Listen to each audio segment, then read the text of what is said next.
compassionate logic. New ideas and efficient tools for a happier, more connected life. Alternate reality modeling sounds like something that's science fiction, like something to do with computers and, maybe AI and maybe some glasses you wear. But really what it is a different way of building a model of your reality. We make models of pretty much everything in our world in order to make sense of them as humans. Even simple animals have a model for how reality works. If you want a mouse to find its way through a maze, it has to have some idea about spatial relationships and direction and have some sort of goal that's guiding it. We make models of reality, and then whether they're valid or not, we act as though they're true. If I believe that I'm a failure and I act as though I'm a failure, then I'm probably going to produce failure.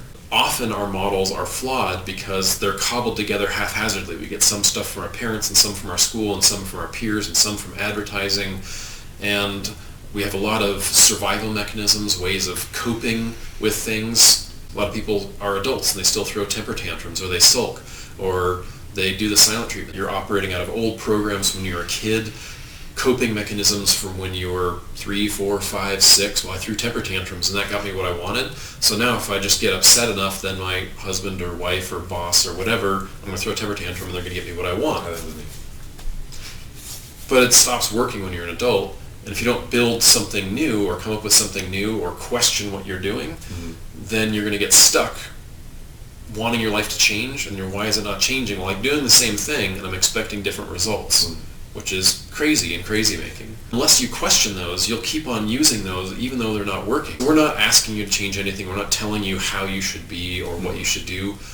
Our goal is to give information on what another model might look like, what another way of doing things might be, of how to question your model and examine it and go, this part of my model I have built about reality, it's broken, it's cracked, it keeps on leading me a way I don't want to go. And then giving you tools to break it down and rebuild it so your life stops creating the things you don't want and it starts creating the things you do want. If you want different outcomes, you're almost certainly going to have to do something different. The part about modeling as a structure that we create in our life and then live our life by that. And what we're offering are tools to rebuild that structure. There's also a way of alternate reality modeling as being an example of what we're wanting to convey. It seems much easier to tell my kids what to do instead of being what I want them to be so they can follow that. When I got my degree in psychology, I swore I'd never be a counselor because I didn't ever see anything that worked consistently. There was no model, there was no procedure, there was no repeatable processes that could work for many, many people over and over and over again. And what alternate reality modeling does is allows for a different kind of shift to happen where you can effectively change behavior in a relatively short period of time. Once I got it down that I don't have to believe everything my mind tells me, then I could use it to explore things in my life that were bothering me. One of the things that bothered me was fall. I hated fall. As soon as my mind depicted it was fall, I would go some explicatives and have this kicked in the gut feeling and just be down and depressed for all of fall. Which didn't make sense because I loved playing football and I loved football season and I loved hunting season too. And so one day after learning what we do, I recognized in August, I was driving the car, that the sun was low and fall was coming. And I went, oh man, fall's coming. Okay, so I had this feeling in my gut, I recognized that, and I said, okay, so when was the first time I had this feeling in my gut in August? And I would go right to the train station when I was 9 years old. And my grandparents would put me on the train to come back to Montana after spending the whole summer with my grandfather, who's my hero. I didn't want to leave. And my mind had been saying all summer long, if I'm good enough, they'll let me stay. And they put me on the train. So my mind says I'm not good enough. And that's not true.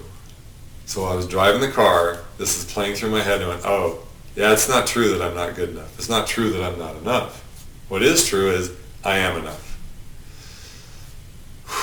And then breathe into that. and shift out of this mind into my essential self. So I haven't had a bad day because of fall ever since. That's an example of what alternate reality modeling can do for you in a short period of time. That took 2 city blocks. It's not something that you have to do. It's not something you're supposed to do. It's not that we have the answers to all your problems. We're just relaying processes that are simple, repeatable, informative, and usually get results, for us at least. You try them out, see if it works, see if it helps the model in your life. Sure helped me deconstruct a lot of things that weren't working for me and reconstruct things that are quite significantly different.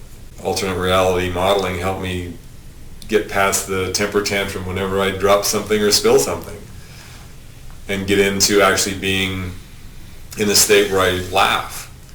Or if it's my kids or somebody else, I can say, are you okay? Instead of saying, oh, you dummy, why'd you do that? Now I can be there in a way that's helpful.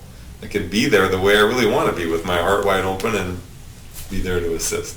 Thank you for watching our video. If you like the video, please subscribe. Please like. Please leave a comment below. Thank you so much.